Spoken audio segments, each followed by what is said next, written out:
그리고 코난 아빠 네. 제가 네. 상담 전문가예요. 네, 그래서 제가 눈 뜨고 일어나 보니까 강아지가 없는 거예요. 어려움에 대한 상담 부분도 같이 좀 해 나가려고 하고 있어요.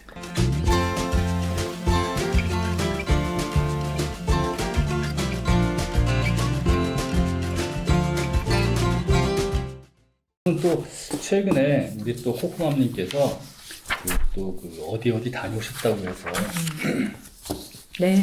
보지 마시고 그냥 읽으시면서 제가 읽으시기가 좀 그러니까 네. 이건 아니다 말씀만 해주세요. 네네. 자, 펜노스 증후군. 우리가 이제 펜노스 증후군이라면 뭐라고 말씀드릴 수 있을까요? 이제 강아지가 무지개 다리를 건너가면 네. 강아지를 상실함으로 인한 네. 우울감이나 그로 인한 이제 다양한 그런 어떤 증상을 합쳐서 증후군이라고 하겠죠. 그렇죠. 네. 자, 근데 펜노스 증후군에 대한 설명 중 옳은 것을 고르시오라는 문제가 기출 문제로 나와 있더라고요. 네. 제가 읽어볼게요. 틀린 거를 좀 찾아주세요. 네. 반려동물의 상실이 어떻게 이루어지는지를 스스로 되짚어보는 시간을 갖는다. 자, 펜노스 증후군을 이겨내는 방법이에요. 네. 펜노스 모임과 같은 비슷한 경험을 한 사람들과 이야기를 나눈다. 네. 자, 다른 반려동물을 빠른 시일에 입양을 해서 기존 반려동물을 잊기 위해서 노력을 한다. 자, 그 다음 또 누구에게도 이해받지 못할 죽음은 없다는 그런 말처럼 죽음의 이건 좀 문제가 좀 이상하네. 이거 빼요. 패스. 자, 우울 증상이 심한 경우에는 병원에서 치료를 받을 수 있다. 너무 문제가 쉽네요. 네. 틀린 거. 틀린 거 그 네. 다른 반려동물을 네, 빠른 네, 시일에 네, 입양해서.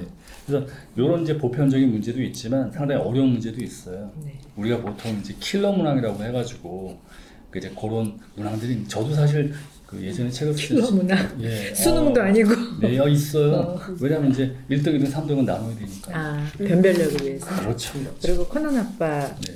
제가 네. 상담 전문가예요. 네, 그래서 제가 펜노스 빨리 시작해요.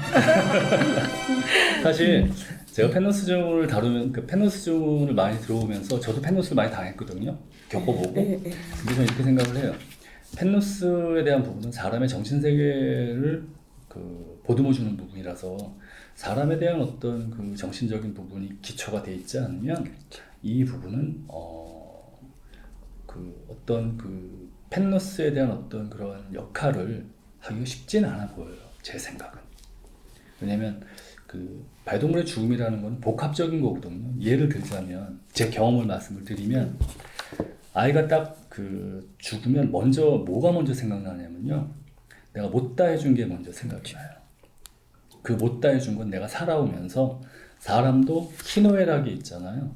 그 못다 해준 게 가장 먼저 생각이 나고 특히 가장 그 아이가 죽었을 때 가장 가까운 그 시기에 그 원인은 병원이라든가 치료를 해야 되는데 내 경제적인 사정으로 그 돈을 감당 못했을 때 또 난치병인데 방법을 몰랐을 때 그러니까 그런 부분에 있어서 펜노스가 굉장히 심하게 와요. 그러니까 이게 결국은 죄책감하고 뭐냐면요. 연결돼가지고. 그 우리가 솔직하게 말씀을 드리면 뭐 아마 저희와 비슷한 사람이 있을 거예요. 그 경제적인 어떤 상황이 안 좋을 때 아이가 아팠을 때 그 치료비 문제 있죠. 사실 네. 동물병원 치료비 문제는 뭐 예전이나 지금이나 지금 부가세 면제도 이번 달부터 시작이 됐지만 경제적인 부분하고 그러니까 연관이 돼 있으면 있죠. 이건 조금 반려동물의 영역이 아니에요. 그러니까 이렇게 되게 복합적인 거예요. 그러니까 강아지적인 부분. 그래서 저는 이런 좀 사람 상담하시고 하는 베테랑 분들께서 또 우리가 뭐 우울증이나 자살 전화 상담하신 전문가들도 있잖아요. 그런 쪽에 계시는 분들이 좀 많이 활약을 좀 하기를 좀 전 희망하는 사람이 제가 있습니다. 그 코코엔젤 우리 만든 네. 그 이유 중에 하나도 그런 부분도 있어요. 네. 이제 반려동물과 관련돼서 펫로스 증후군에 대한 상담도 하지만 또 반려동물 키우신 분들이 다 우리 일반 사람들이잖아요. 어려움에 대한 상담 부분도 같이 좀 해 나가려고 하고 있어요. 특히 가족이 엄마, 아빠 또 딸아들도 있는데 그 펜노스는 아이들이 겪는 펜노스는 또 차원이 다르지 않나요? 그렇죠. 예. 그리고 지난번에 제가 어느 프로그램에서 봤는데 인보를 했는데 네.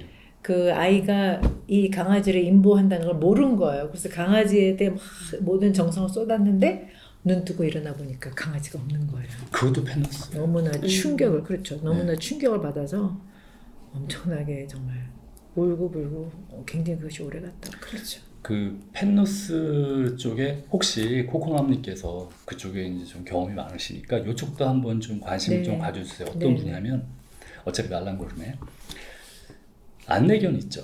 네.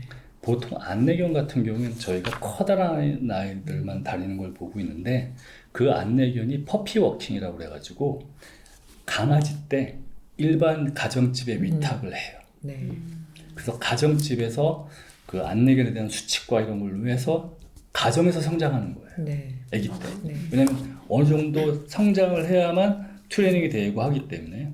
근데 그때 그 강아지 때 그 안내견이 집에 있었을 때 요건이 있어요.